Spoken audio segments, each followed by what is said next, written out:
Hi friends, welcome to my yoga pose library. Today we'll cover downward facing dog, Adho Mukha Svanasana. So starting on your hands and knees, and if you haven't watched my plank video, I will briefly talk about the hands position, but if you want more detailed guidelines, check out my plank video. So basically your hands underneath the shoulders, fingers are spreading wide, gripping your mat, but make sure to push down with your base knuckles. This really is to protect your shoulder, but also fire up the muscles of your arms. So from here, tuck your toes and slowly lift your knees off the floor. So now you see that your arms are really working. Inhale your core in, belly and ribs in, and slowly shift your weight back and start lifting your hips up into downward facing dog. You may need to step your hands a little bit further.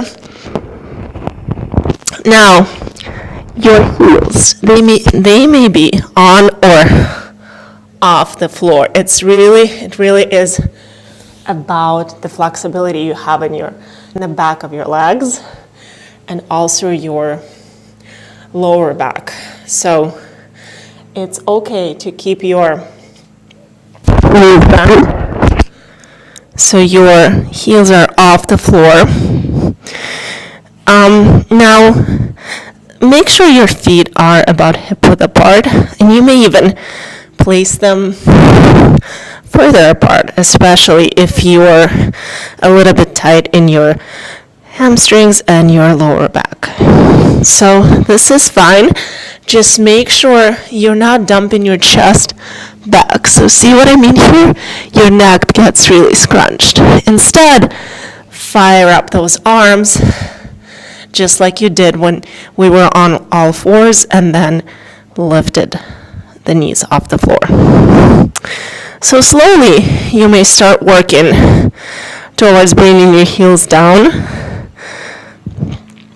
It's okay if you can't, but as you practice more and increase your flexibility, you may be able to bring your heels down.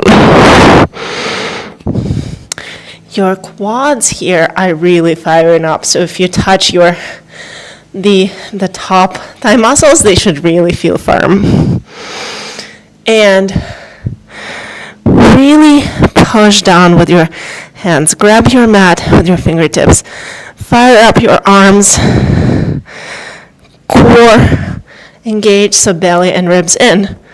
And try to lift your sit bones a little bit higher.